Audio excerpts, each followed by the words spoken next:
special edition of The World This Week in the company of Craig Kapitas, editor-at-large of Quartz, author of Bear Hunting with the Politburo. Thanks for being with us. Hey, Francois. From Moscow, France 24 correspondent Nick Holdsworth joins us as well. Welcome to the show. And from Geneva, hello. Anna Garmash, chair of the advocacy group Ukraine Action. Well, thank you so much for being with us. Thank you.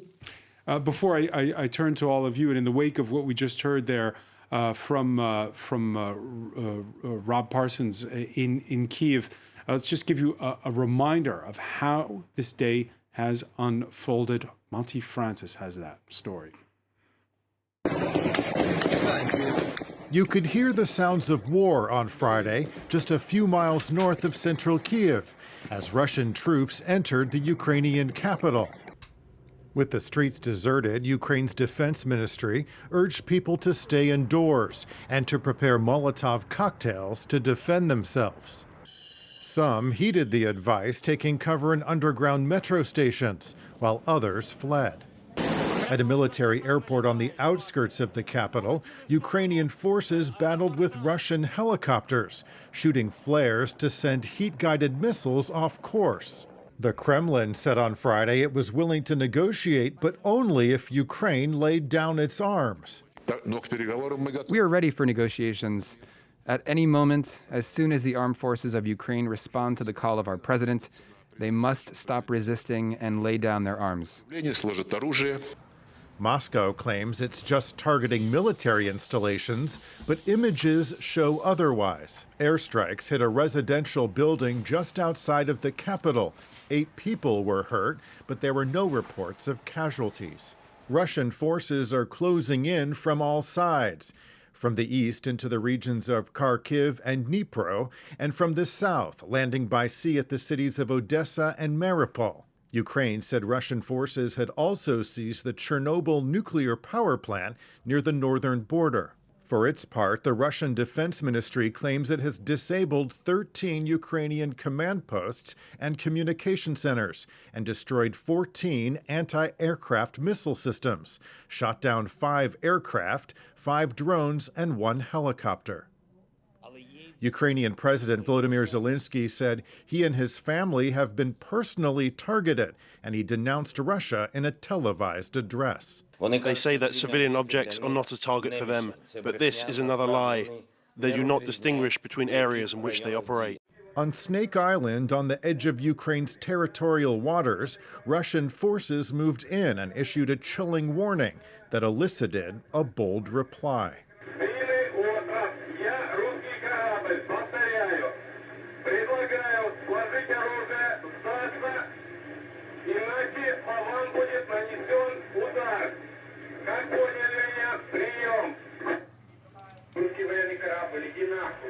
Moments later, the ship fired, killing 13 Ukrainian troops. As Ukrainian forces fight back, President Zelensky has declared martial law, barring most men ages 18 to 60 from leaving the country. Nick Holdsworth, we had that statement, that tape that was released of the Russian president earlier, where he called on the Ukrainian army to rise up against a leadership that Vladimir Putin qualified as drug addicts and neo-Nazis. How do those kinds of words land with the Russian public? The Russian public are becoming very slowly and very gradually fed up with Vladimir Putin. You wouldn't really know it if you walked around, if you walked around the Russian capital, Moscow, on the bright spring, rather chilly day that we had today. People are going about their business as usual, but when you stop and talk to them in their own language, carefully and quietly, you don't talk too loudly, they don't want to be overheard, they tell you that they've really had it up to here with this man. But is that, excuse me, is that inside of the liberal bubble of Moscow, or is that significant? No, this is not inside the liberal bubble of Moscow. I haven't been talking to him. Well, I have talked to my friends inside the liberal bubble of Moscow. I expect them to object to Putin's war. No, I've taken to the streets. Just as I've been out and about, I take the opportunity to talk to people. I talk to a newspaper seller, lady selling papers in a kiosk outside a metro station, a very ordinary Russian. I showed her a copy of the government newspaper, Rossiyskaya Gazeta. Today's issue has a massive photograph of Putin on it and the verbatim text of that war speech yesterday morning at whatever time it was, 3 or 4 in the morning here. Now, you could expect that from a government newspaper. You could expect a propagandistic headline. I have it at hand somewhere around here. I should have had it with me. I could show you. And I looked at the picture and I just, a little bit tongue-in-cheek, I said to this woman of about 50, I said, look at his eyes. Can you look into his eyes? And it's a big enough picture, bright enough colour picture. And she did. And I said, does that man have a soul? And, this was a little tongue-in-cheek. And she looked at me and she said, no. That's an ordinary person. That's not somebody from the liberal bubble in Moscow. And there definitely is a liberal bubble here. But no, these are ordinary people. I've talked to shop assistants, to people I've run into the street. I think the Russians don't like it. And they certainly don't like the use of Nazis being bandied around. That may find a target in some of the less thoughtful, some of the more ignorant, but most people here find that repulsive because this country suffered so severely at the hands of the Nazis 80 years ago. And families, okay, most of the veterans are dead now. The last count I remember is 140,000 war veterans still alive. So most of those have probably died. Maybe not all of them, but there's plenty of war veterans still around actually. Families, every single family in Russia has a story about the great uncle, the grandfather, the great-great-grandfather, whoever it was. I went to the dentist earlier in the week, mentioned my uncle, my mother, my couple of uncles, and he told me a story about his father, his uncles, the father sent to work the land because he was too young to go to the front and being upset, not because he wanted to be in a combat zone, but because actually he got less food working the land than if he'd been at the front. So everyone suffered, and labelling the Ukrainian leadership, led by a president who's Jewish, Nazis, is just repulsive to ordinary Russians, I must say that, and all projection by an unhinged, extremely nasty man, and the Russians are beginning to wake up to that. And I'm sorry if I'm getting a little bit emotional, but this is not Russia's war, this is not the Russian people's war, this is Vladimir Putin's personal war. Well, let me turn to Craig Kapitas on this. Based on your experience, if it is Vladimir Putin's personal war, does public opinion matter in the end? It's pretty tough to follow Nick's assessment, which is if there's a bullseye that we've ever shot on this program, Nick just shot it.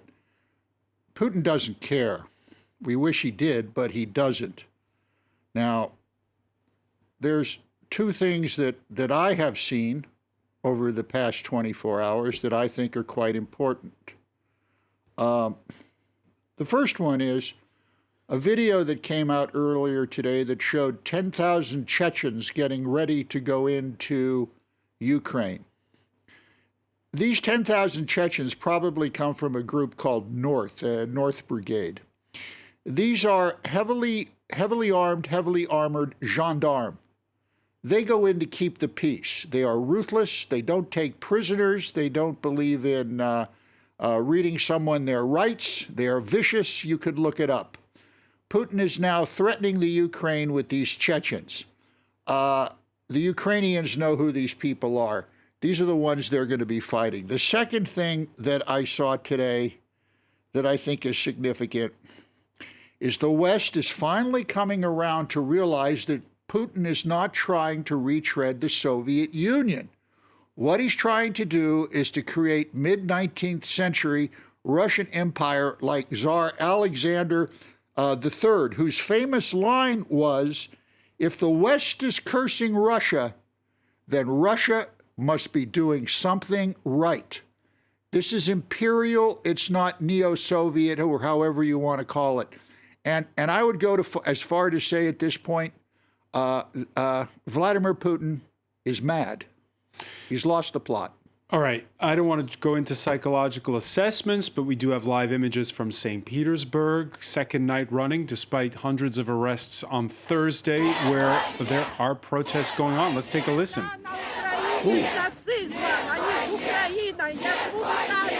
А кто нацисты там? А кто нацистами является? А вы там нацисты, видите? Нам даже по телевизору показывают на Западе, свастика ездят. Вы что, с ума сошли? Nick Holdsworth, can you hear what they're chanting? Сколько русских убили? А на Донбассе там убивают. I need to listen carefully. I can't make it out. Anna They're Garmish, do you chanting wanna- no war, no to war, No нет to война, war. нет войны, нет войны. All right, no more war. We also And that's a hashtag that's trending at the moment. a hashtag that's trending, and that underlines another part of this that Armin Georgian from our International Affairs Desk was mentioning earlier. How I don't know whether or not, just one final quick word on this, Craig Kapitas. I don't know whether I don't want to talk about Vladimir Putin's personal state of mind, but there certainly seems to be perhaps a generation gap here. Yeah. And you'd better start talking about Vladimir Putin's personal state of mind, because every intelligence analyst in the West is right now looking at that. We might not like doing it, but it's being done. In fact, the former head of the CIA was quoted today saying the same thing, and in much more brutal terms. This is a guy who's going around and saying that the Ukrainians are committing genocide. Lie. He is so frightened that he has dispatched mobile crematoriums to the battlefields in Ukraine so he doesn't have to bring home body bags to show his people. There are photos. We have some of those pictures we can show. This was the Daily Telegraph reporting what the UK Defence Minister said on Wednesday, that those mobile crematoriums for use in battle made by a St. Petersburg company called Tourmalin. And so what the idea is, we don't want to have body bags because that would be bad for public opinion. Right. No one dies. No soldier's going to die and be brought home. All right. They're So going to be cremated. we're getting conflicting claims on both sides about what's going on. We have, in the last hour, gotten a new statement from Ukraine's president. And again, with claims, counterclaims from both sides. Here's what he had to say. Good evening to everyone. The leader of the faction is here. The head of the presidential office is here. Prime Minister Shmyhal is here. Podolyak is here. The president is here. We're all here. Our soldiers are here. The citizens are here, and we are here. We defend our independence. That's how it'll go. Glory to our defenders, both male and female. Glory to Ukraine. Слава нашим захисникам, слава нашим захисницям. Слава Україні. Anna Garmesh, can you just explain for our viewers from around the world the significance of what we just heard there? This is indeed extremely important, because in such a state of war, it is crucial for everybody to get behind the president and to be able to unite around him. Also, there have been, rumors and discussions about the fact that he might be obviously in danger, but also exfiltrated potentially to Europe, which would mean that he would, in practice, leave the country alone to fend for itself. He's showing that he's there for his country and he's ready to defend it. So, yes, it is a message of solidarity, and it is a message of a military leader. Anna, it's day 2 of this offensive. We heard Robert Parsons at the outset of this broadcast talk about how those who wanted to leave Kyiv have for the most part, and the others are staying put. When you speak to family, to friends, what are they telling you? There are multiple situations there. For instance, I have friends who have indeed left the city. Those who are able to fight, for instance, I have friends who are army reservists, who are actually being deployed currently, right now, as we speak. Other friends who are still in Kyiv and are actually either in metro stations or other types of bomb shelters. Others who have actually left because they have lost their homes. There was a question previously about casualties and as well as just civil buildings being attacked. Well, as I said, I have friends who have actually lost their homes today. And this in major cities? Yes, I'm talking about a friend who was living next to the Antonov airport, the one that had suffered heavy fighting, namely yesterday. Anna, did you think it would come to this? Because for months many of us were so shocked on Thursday morning. There are two things here. First, we have to bear in mind that the war in Ukraine has been ongoing for the past 8 years. Now it's more massive, obviously, it's more full scale. However, Ukrainians are used to a state of war. I have myself been to the war zone. I have seen houses being destroyed by bombs under my very eyes. So there is a certain, let's say, habit and or fatigue emotionally. Also, obviously, everybody, people in general in Ukraine were really hoping to avoid this. Myself, I would not wish to believe this until, let's say, 5 days ago, when I heard Putin's narrative and his speech. This is when I knew that was going to happen. Like, definitely knew. But until then, yes, the civilian population would just hope that a bloodshed would be avoided. We're looking at live images of that pro-peace rally taking place in St. Petersburg. It looks like someone in the crowd being taken out and arrested in front of those live cameras.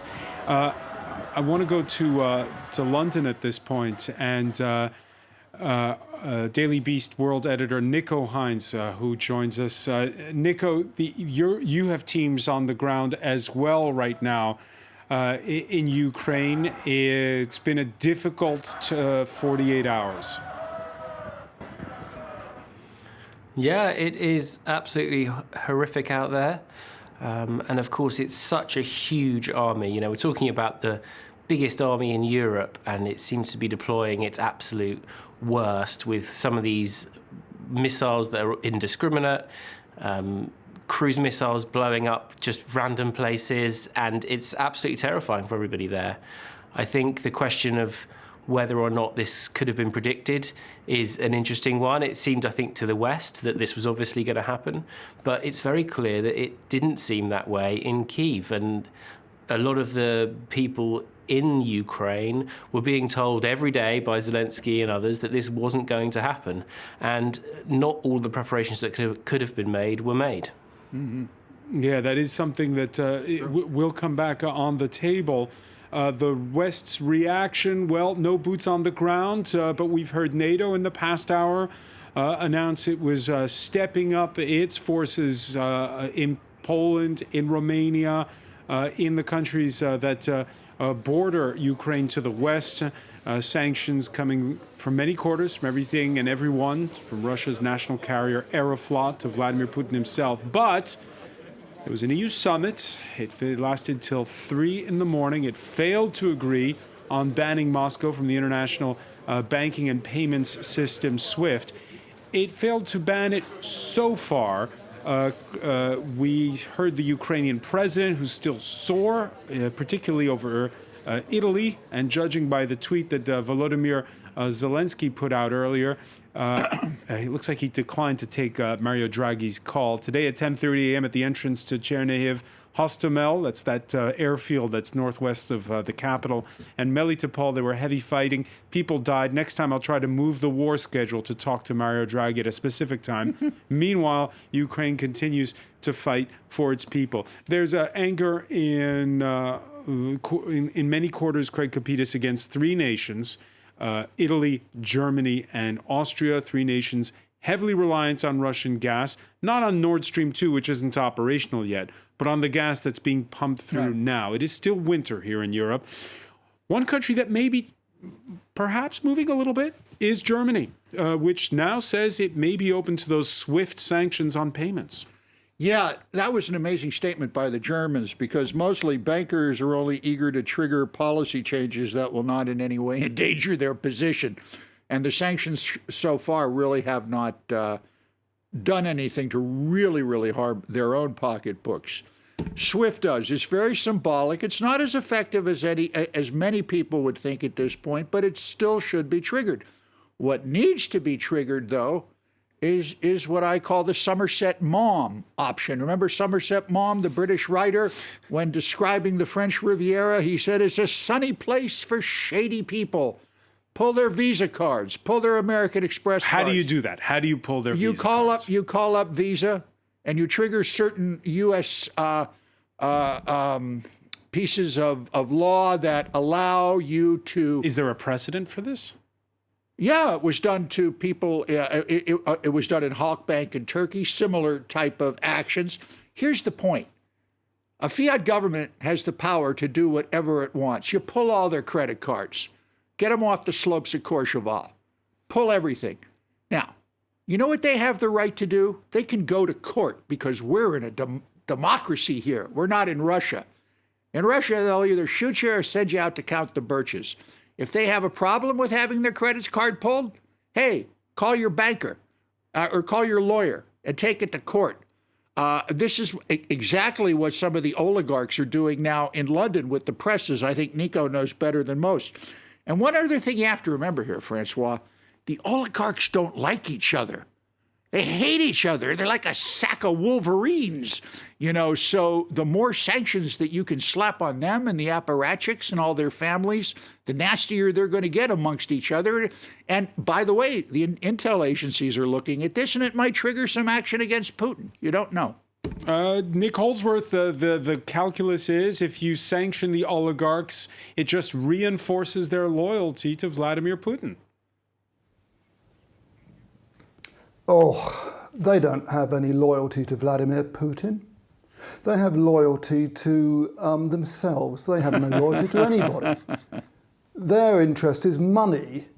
They don't give a fig about Vladimir Putin. They give a fig while he's in the Kremlin. The moment he's gone, easy come, easy go. I've met some of these people. They are as calculating and as casually cruel as Vladimir Putin is. And, Craig is quite correct. You want to hurt the Russians, you want to hurt the elite, you want to hurt Putin, his undeclared wife, his two small boys that, is a big secret but everyone knows about, his daughters, one of whom I believe studied in Germany. You want to hurt them. You want to hurt Lavrov. I think the daughter was at university in London. Probably has bank accounts and property over there. Let it be said, Sergei Lavrov is one of those in the closed circle who I'm really disappointed in because I thought he was a little bit more human, and he's fallen into line because they're all terrified. They're all terrified of this insane egomaniac, clinically insane, a very sick man, Vladimir Putin. You look at his face, that Botox stuffed face of his, you look into his eyes, there's no emotion there, snake eyes, reptilian eyes. Yeah, well, that's... Okay, this is opinion, but, this is my personal knowledge. It is definitely opinion. After 30 years of living and working in this country. Yeah. Yeah. Okay. No, I'm gonna have to disagree. I'm gonna have to at least caution you because we spent 4 years listening to critics of Donald Trump say he's clinically insane. Well, it's just because you don't like someone, you can't judge that they're clinically insane, Nick. Francois, listen to me, please. Okay. It's not that I don't like him. I have no personal feelings whatsoever either way about Vladimir Putin. My concern is for Russia and the Russian people. I have lived and worked in this country for the better part of 30 years. I first came here at the final end of the Soviet Union. I came here in May 1991. I started learning Russian. I came back after the coup. I next came back in January 92. My first story was in a village called Yeltsino, which means Yeltsin. And the peasants there were unhappy because their cow sheds were collapsing. And they'd written to the new president, who'd been elected by then, who was now president of the entire Russian Federation because the Soviet Union had just collapsed, 2 or 3 weeks before. I was back in, mid-January 1992.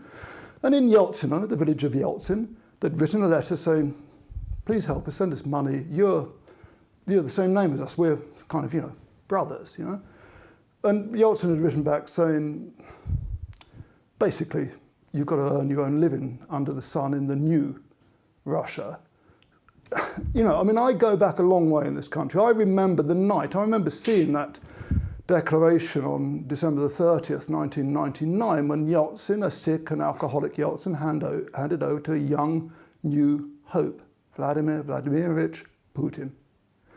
I have followed this carefully and accurately.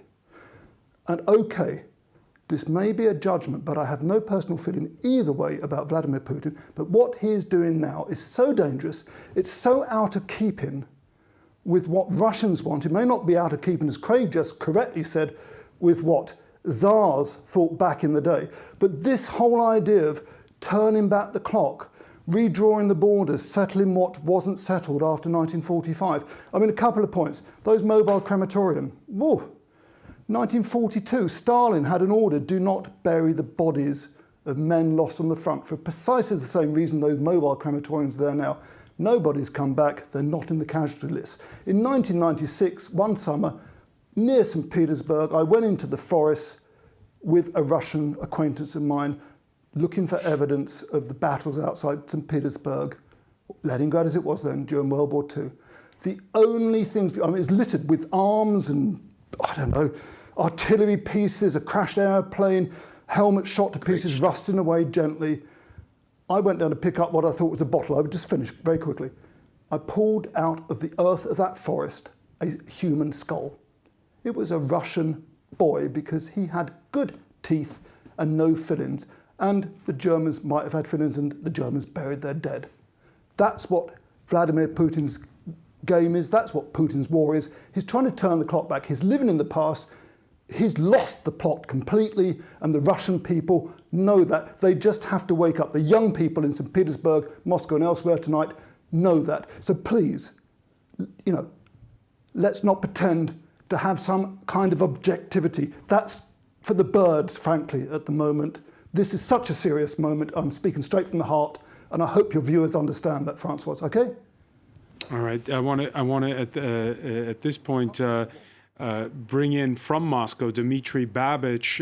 We've been stunned here in the West by what's going on, an invasion by land, by sea, by air, the biggest of its kind on European soil in decades over the last 48 hours. We're still coming to grasps with it.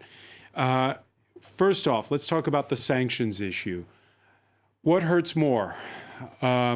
These attempts to cut Russia off from the financial system, or things like moving the Champions League final, barring Russia from the Eurovision Song Contest? They can seem frivolous in the face of what's going on. But this idea of cutting Russia off culturally, economically from the rest of the continent, which hurts more? Please tell me, what was the name of the last speaker? Because I didn't quite hear. Nick Holdsworth in Moscow. Well, I also went to this Yeltsino village in Orel region more recently, and now it's doing much better than in 1991 when he came there. And since he decided to shed objectivity, I'm also going to be quite straightforward. What I just heard was demonization, the typical modern Western attacking technology, demonization of a leader of a certain country. We had demonization of the president of Iraq. We had the demonization of the president of Yugoslavia. Before we had all of these onslaughts on land, on sea, on air, as you just described. We can show you live images that are happening right now, Dmitry, from St. Petersburg, of arrests of peaceful protesters, anti-war protesters being arrested. Is that demonization or is that just fact? So basically, for me, the most important thing, first, about the sanctions. Sanctions are not going to work because something much more important is involved here. This is survival. Survival not only of Russia, but also of many Russian people in Ukraine. For 8 years, the new regime, which came to power in Kyiv through violence, you know, the Western media kept saying that these people were peaceful protesters. Look at the official figure. 38 policemen killed in 2014, hundreds maimed. Yeah, they've had a couple of elections since. One final question for you. Why are we having a full-scale war, and why is Vladimir Putin intent on removing the president of a democratically elected president of a sovereign nation? Well, I think the answer to this riddle, we got it today when Mr. Zelensky, for the first time in several years, mentioned the word neutral status for his country.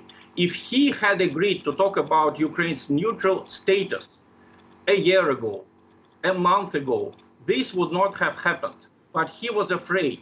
He was afraid of Ukrainian Nazis who stormed his office several times during his short tenure in office. He was also afraid of his Western curators. And he first mentioned it now when the American embassy and the American instructors have fled to Lviv, which was built by Poles and which is actually called Lvov. The people who built it called Lvov. We have to. All right, Dmitry Babich, I want to thank you so much for joining us from Moscow at this time. I want to cross to Anna Garmish, who is with us from Geneva. Again, this idea of competing narratives, and I just want to ask you, when you see the reaction of the rest of the world, we've outlined here the contrasting views within Russia, but when you see the rest of the world, and you're sitting in Geneva right now, what are your thoughts? Frankly, I've been observing the reactions of the Western world because previously I lived in Paris, now I live in Geneva, for quite a few years now, well, namely 8 years since the annexation of Crimea and the beginning of war in Donbass. And frankly, at the very beginning, it was very hard to get to see any support. The Russian narrative about Ukrainian being Nazis and everything that has just been mentioned by the previous speaker has been pushed way more heavily. Currently, we finally hear words of support that we have been desperately needing since 8 years. And we do get a sense of that perhaps is changing. We had a different tone over the last couple of days. We've talked with Craig Kapitas just now about perhaps a different change of stance when it comes to financial sanctions, with the German finance minister making that move. We had a strong speech on Thursday by the UK Prime Minister, Boris Johnson, pledging to resist what he called creeping temptation to accept what Putin is doing today as a fait accompli. The UK is announcing the largest and most severe package of economic sanctions that Russia has ever seen. With new financial measures, we're taking new powers to target Russian finance. These powers will enable us totally to exclude Russian banks from the UK financial system, which is, of course, by far the largest in Europe, stopping them from accessing sterling and clearing payments through the UK. Nico Hines, cutting Russia out of the city. We've had Russian money in London on the watch of many a prime minister from both sides of the aisle. Is this a major turning point? Always with Boris Johnson, the hyperbole is strong, and there definitely is the possibility. There's no reason why Britain can't take really strong, effective unilateral action, because the City of London is an absolutely crucial central hub of banking and finance all around the world. At the moment, what the British government has actually said it's going to do doesn't measure up to those words about it being the strongest package of sanctions that Russia's ever seen, but it could do if it wanted to. There's no reason that not only could London ban every single Russian bank from having anything to do with the financial institutions in London, they could also say to any other bank, for example, Cypriot banks, or there was a famous bank in Tanzania that used to deal with a lot of dodgy money coming in from Moscow and laundering it. There's no reason why the City of London can't say to any of those banks, if you are caught dealing with this dodgy Russian money, you won't be able to deal with the financial institutions in London. And I think that genuinely would have a really strong impact on the main problem here, which is dealing with the rampant corruption in Russia. And is there a boomerang effect? With the natural gas that we mentioned earlier, it's obvious. There's a question of high home heating bills for in nations like Italy, Germany, and even though we have a lot of nuclear plants, even here in France, if ever the tap is shut. What about if you block Russian money out of the city of London? Are the British ready to take pain? No, would be the simple answer. But honestly, I don't think there would be a huge amount of pain. I think the people that would suffer the most pain are some sort of minor Conservative MPs who get rather nice donations from Russian-linked backers. But to be honest, that's all even... Come on, go ahead. No, listening. Oh, sorry. It's all actually quite small money. So I don't think there would be any huge impact on the British economy. It's just a question of whether there's the resolve to actually do that. And I think there's a really good example today, which is Manchester United stopping its partnership with Aeroflot. And I think if Manchester United, one of the most soulless corporations on earth, realises that it needs to read the room and rethink some of these relationships, then I think maybe even the Conservative Party in Britain will do so too. All right, the list of those who take the Kremlin's money runs long. We all know about the former German Chancellor, Gerhard Schroeder. He holds senior positions at energy giant Rosneft and at the Gazprom pipeline project. He, by the way, has just been nominated to join the board of directors at Gazprom. France's former conservative prime minister, François Fillon, this Friday, we show these images, by the way, are from last week. He was in the company of Russia's deputy prime minister in Moscow, Alexander Novak. He has just resigned from the boards of two Russian firms. The pressure had been growing on Fillon for a little while. As for Fillon's former boss, well, he still seems a little bit to be giving Russia the benefit of the doubt. These remarks from earlier this Friday. The time for de-escalation must come. The only possible way, the only way is diplomacy. The alternative to diplomacy is total war. Craig Capitas, Nicolas Sarkozy, who grew closer to Putin when he was doing that mediating during the 2008 war in Georgia. But there's a broader question here, which is, right now, the world is outraged. And again, those words of Boris Johnson, we won't let this become sort of a fait accompli, the new normal. How much soft power can Putin still have? And how much influence can he still have? It really depends how much money he wants to continue. Because we have a presidential election coming up here. And many of the candidates have given Putin more than just a long leash. Well, yeah. Well, you know, one of the greatest lines ever written from For Whom the Bell Tolls by Ernest Hemingway is, you know, there are many who do not know they are fascists, but will find out when the time comes. Well, now is the time. Monsieur Fillon, how about giving that money back or donating it to the Ukraine? And what about you, Gerhard Schroeder? As for Sarkozy, I'm sorry. There's a right side of things on this issue and a wrong side of things. And at this point in time, people like Fillon, Schroeder, and Sarkozy are on the wrong side of history. They're on the wrong side of morality. Full stop. Anna Garmesh, we are seeing the Swiss this Friday announcing banking sanctions. Is there, again, this feeling that we're at some kind of tipping point? I really hope so. As I said, Ukraine has asked for sanctions for quite a while against Russia. Now we're finally seeing a ramp up that looks somewhat decent. We need more. We definitely need more. We were talking previously about cutting Russia off SWIFT. Well, that needs to happen, and fast. And more generally, Ukraine needs support. It's not just sanctions on Russia, but also support to Ukraine, including military support. This is desperately needed. You've seen, you've shown just a few minutes ago the fighting that was ongoing. Human lives and Ukrainian state and freedom and its ability to determine its own future is at stake, as well as Europe's security.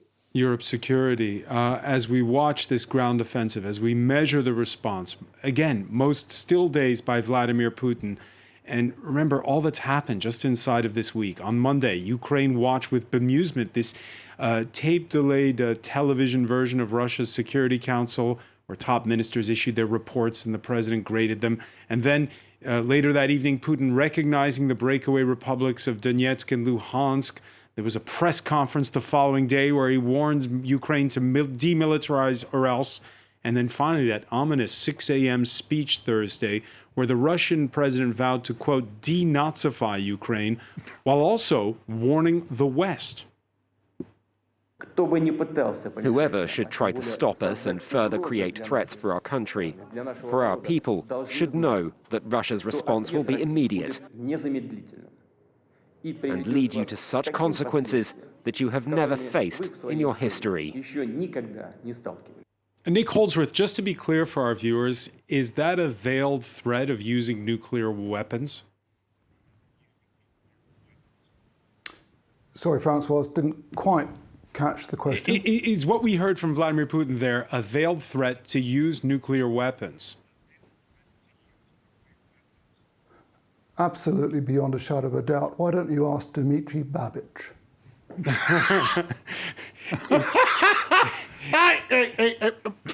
Hey, Nick, you were saying that you got there in 91. I got there before you, in the Soviet time. And I have to say that because we are speaking from a democratic society here in France.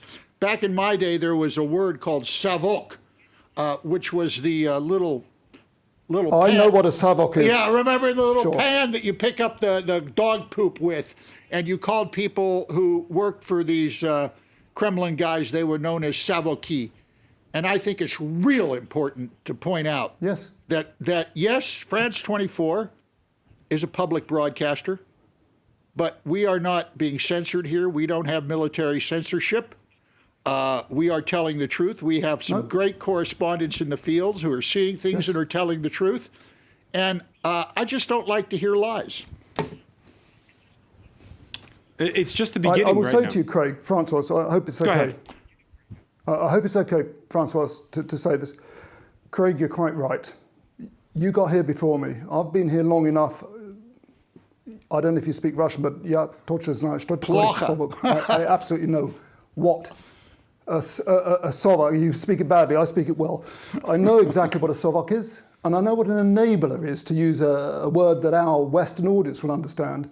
I would very much like to sit down and have a cup of coffee and a chat with Dmitry. So Dmitry, if you're still online and listening, let's meet and have a conversation eye to eye, face to face. I'm not afraid to speak the truth from my heart because I love and care for the Russian people. And I don't want to hear, as I've heard from some Ukrainian friends recently, that the Russian people, the Russians are the enemy. That really hurts me. Maladies. I love my Ukrainian friends dearly. I love my Russian friends dearly. And let's be straight about this. What we're talking about is Putin's war. And I did not demonize him. Dmitry Babich, if you're still listening, we can have a cup of coffee anytime. I'll happily talk to you in any venue of your choosing here in Moscow at the time of your choice if I'm not working. Let's talk face to face, Dmitry. I'm willing to listen you out. I hope Dmitry Babich is listening. I'm just going to very quickly... Yeah, I'm just going to very quickly say, I did not demonize Vladimir Putin. Vladimir Putin is a human being like all of us. Look, it was tongue-in-cheek when I asked the lady in the kiosk, the newspaper kiosk today, about does he have a soul? Yeah, it's tongue-in-cheek. Of course the man has a soul and a heart. He's not using them. He's not using his emotional intelligence. Perhaps he doesn't possess any emotional intelligence. I haven't met him, but I've been in the same room with him. I've observed him very, very carefully over the last 22 years. He says what he means. I think it was one of our correspondents, it might have been Rob Parsons, or maybe it was Angus Roxburgh writing in The Guardian yesterday or today, I forget which. Angus Roxburgh knows him personally because worked for the Kremlin for a while, former BBC correspondent here. I remember him from way back in the 90s. Vladimir Putin says what he means. Vladimir Putin, I don't think, is speaking from the heart. He's speaking from his head, from his ego, from his damaged self, if you would like to put it in those terms. I did not demonize him. He's a human being. He's not the devil.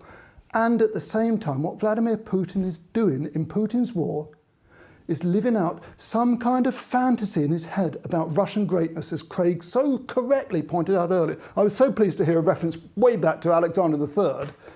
If I'm not mistaken, no, it was, I think only it was on his son France who got 24. blown up by the bomb. No, it was, yeah, it was. Just only on France 24, absolutely. Just before we go, Nico Hines, ahead. I want to put this to Nico Hines because we're seeing that we're really in uncharted territory. This is very different from what happened when there was the war in the Balkans. It's different from 2008. This is happening at the doorstep of EU and NATO members. And again, I hark back to those words of Vladimir Putin warning the West. We are in uncharted territory. Yeah, I think it's very difficult to say with any confidence after what's happened over the last week. It's very difficult to say with any confidence at all that Vladimir Putin wouldn't actually use nuclear weapons if it came to it. I do think it's a very different situation in terms of, I think there's been some speculation over the last sort of 12 hours or so of perhaps further incursions into Moldova or even into Poland. I think it's very unlikely that Putin would move into a NATO country because what he's acting out now is what he believes his entitled view as a bad Russian historian, that he can somehow recreate this ancient Russian empire. And he thinks that he has a God-given right or a Stalin-given right to take and exercise control over the people of Ukraine. And I think what's clear is that he does genuinely believe that. So I think what he's doing at the moment is acting that out rather than simply trying to upset or antagonize the West. One final word from you, Anna Garmisch, your friends, your family back in Ukraine. What's their mindset this evening? Their mindset, whether it's this evening or for the past few days, frankly, even yesterday, they're obviously anxious. Obviously, they want all this to end. However, everybody wants to avoid panic and be as ready as they can, because it's time to, now for them, it's time to fight, to protect their family, to protect their friends. It's time to protect their country. Anna Garmisch in Geneva, I want to thank you so much. I want to thank Nico Hines in London, Nick Holdsworth in Moscow, Craig Kapitas. Thank you for being with us here in a special edition of The World This Week.